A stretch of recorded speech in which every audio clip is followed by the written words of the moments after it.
שדרן, בעל שם בינלאומי, הולך לעבור חוקן בשידור חי.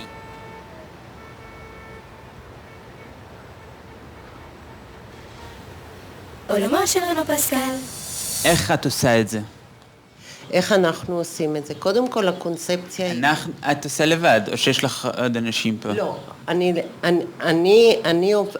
אני עובדת לבד. על מנת לשדרג ולהחיות את המערכת, אנו מציעים, אני מתכוונת התיאוריה. מה הדבר הכי מוזר שמצאת בקקי של מישהו? בוא נאמר שכולנו בני אדם ולכולנו ישנם תופעות כאלה או אחרות פנימיות ודבר מוזר. אני רואה תולעים. באמת? תולעים. למה לי לעשות את זה לעצמי, את אומרת? חשוב מאוד. אבל זה לא נעים. נעים מאוד, למה לא נעים? כי מכניסים לך צינור לטוסיק. יפה, יותר טוב להכניס צינור לטוסיק מה שאחר כך ללכת לרופא ולקבל תרופות, יותר טוב? מה שמעניין זה שאני עוד מעט הולך להוציא את כל הפסולת הזאת מהגוף ולעשות חוקן. ולחדש את מערכת העיכול. וזה משנה לך את האישיות, החוקן? משנה לך את תחושת המודעות העצמית הפנימית. קלקול קיבה, כן או לא? כן. כשאני יוצא עם בחורה, לפעמים יוצאים לי פוקים קטנים כאלה, אז את חושבת שכדאי שאני אעשה דבר כזה לפני זה, בשביל שלא יהיה לי פגישות מסריחות כאלה? אתה הגדרת עכשיו את התלונה שמרבית האוכלוסייה מתלוננת, זה ריבוי גזים. ובהקשר למה שאמרת בעניין הגזים, אני הולך עוד מעט לעשות חוקן, וככה לא יהיה לי יותר גזים. למה קקי הוא חום?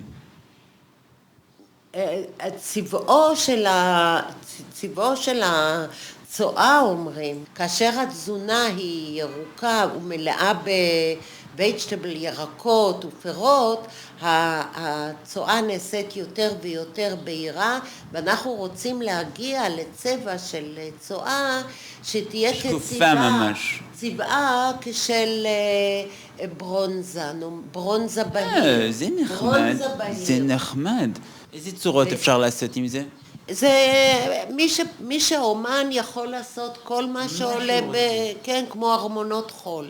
אני מאוד אוהב ענבים, ואמא שלי לא מרשה לי לאכול את זה מאיזושהי סיבה. אני לא יודע, היא פשוט לא מרשה.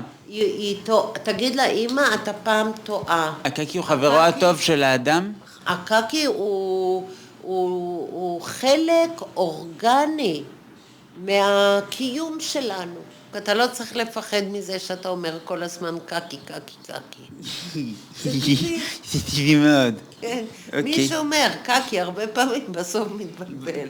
זה משפט שהמאזינים צריכים לקחת איתם.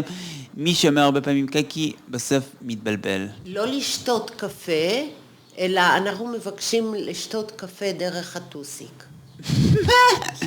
לשתות קפה דרך הטוסיק, עוד מעט אני אשתה קפה דרך הטוסיק. מה עוד אפשר להכניס דרך הטוסיק? אנחנו מכניסים גם אלכוהול, אפשר? יין דרך הטוסיק, לא הייתי אומרת, לא. ועכשיו הרגע שכולנו חיכינו לו, אני רנו פסקל הולך לעבור חוקן. זה מפחיד אותי שיראו לי את הטוסיק, המאזינים. לא יראו. אמא לא עשתה לך אף פעם חוקן שהיית קטן? נדמה לי שהיא עשתה, אבל אני פשוט עכשיו... היו לך תולעים? היו לי תולעים. היו לי. אתה ילד שאהבת ממתקים. מאוד, היה לי 10 סתימות בפה. את זה מכניסים לטוסיק? את זה מכניסים לטוסיק. טוב, נראה לי, אני לא יודע, נראה לי שאני כזה... נראה לי אני אלך ואני אחשוב על זה, ואז אני אחזור. טוב? אני אלך לשם ואני אחשוב על זה. טוב. בסדר? אני יכולה לבוא גם כן? כן, כן, לשתות מים.